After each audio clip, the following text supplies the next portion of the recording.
Hey, what's up, guys? It's Pete here, and this will be the first podcast, and we may have to split it up into separate parts because we're just starting off, and we're obviously not YouTube partners, so our videos are limited to 15 minutes long. And the big update, obviously, is the Tazar update with the fight kiln. And from what I can see is no lower level is going to be able to do this. Um, I mean, you're going to have to be able to take massive, massive hits and, be just like tank huge level monsters up to like 300s, and you have to fight like two Jads at once, and I don't know, it's just ridiculous. Like, you're obviously going to need like really high summoning, and you're probably going to need overloads too. Um, but at the end, you get the cape, which is I don't know. It doesn't look that great in my opinion. It kind of looks like like an armadillo shell, and I don't know. So some of the other updates are that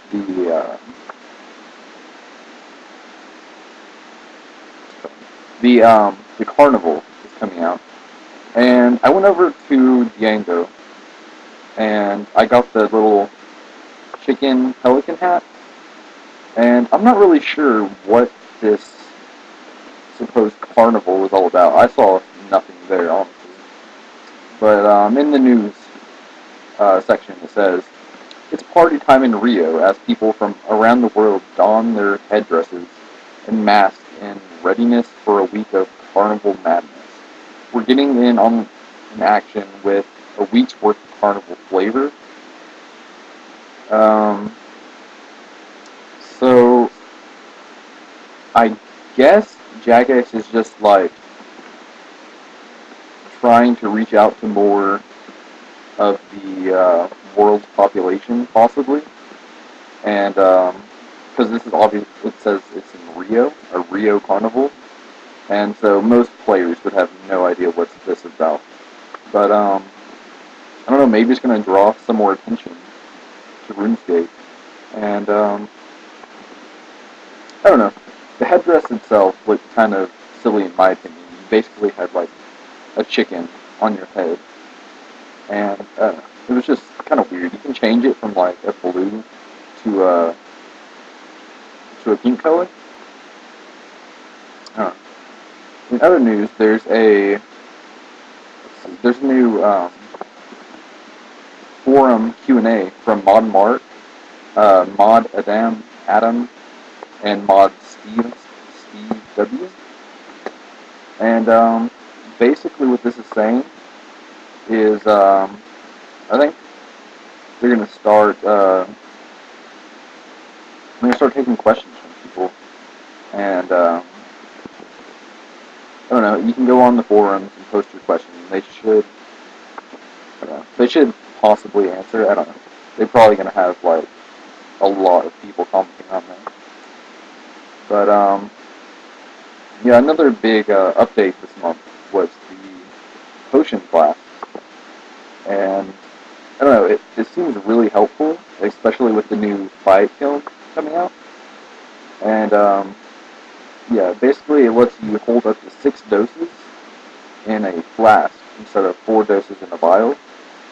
But I don't think that you're able to decant them, so you're going to be stuck with, like, say, you drink one one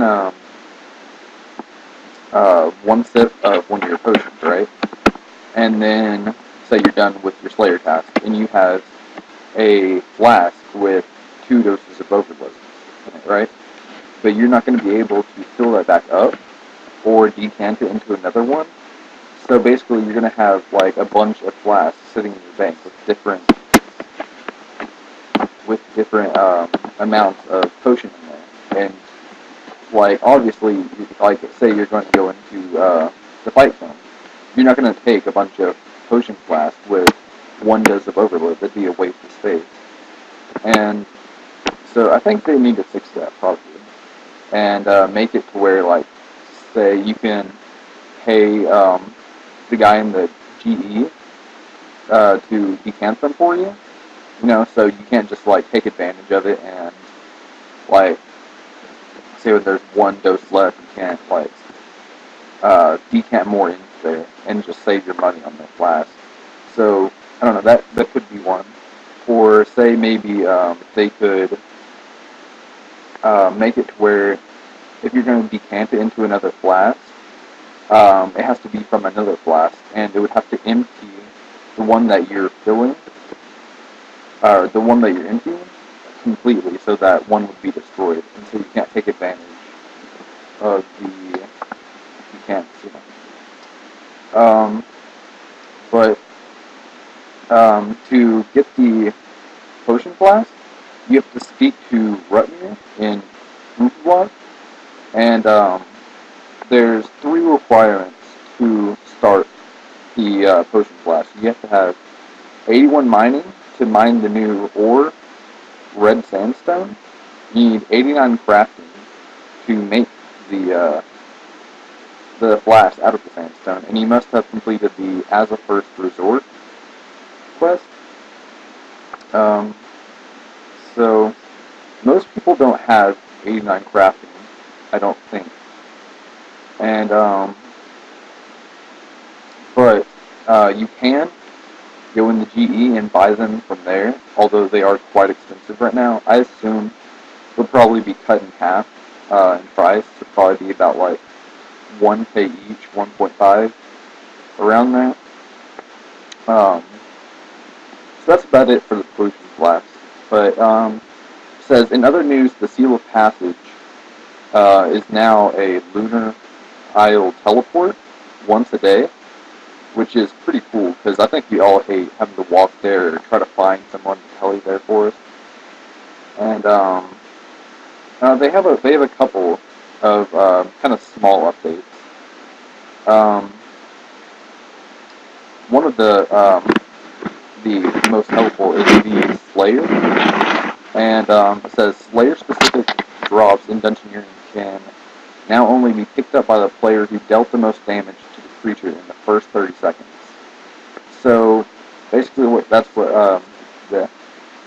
saying is, so the person who deals the most damage to the boss and kills it for 30 seconds, the drop will only be available to them.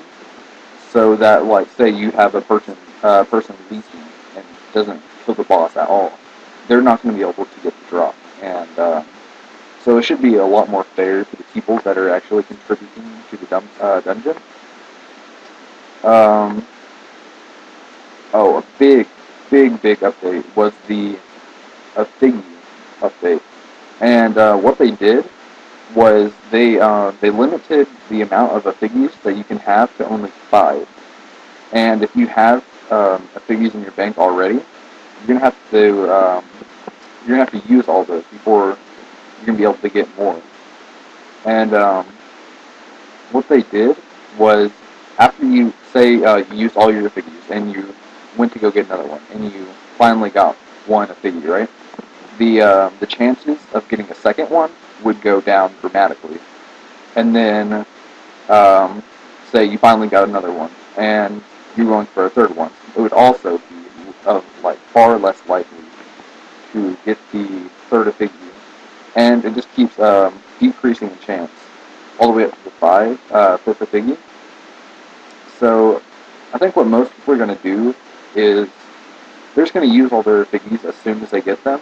I don't think that's going to stop people from Figgy hunting, or as it's called, Figgy crafting, because everybody just uses them on Runescape, because nobody likes that skill.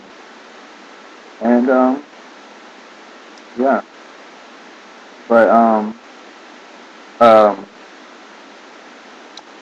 see what else they have here. It says that several monsters have they have had their combat level adjusted, so it more reflects their abilities.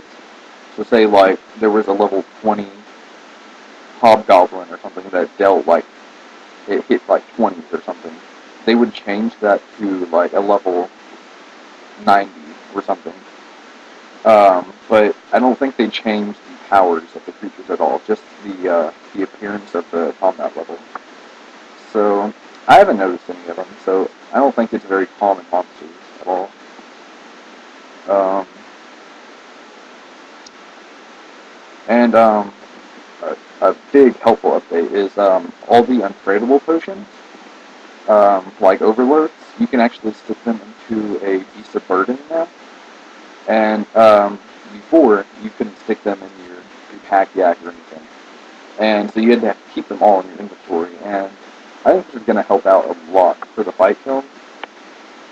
Um, so that's about it for updates.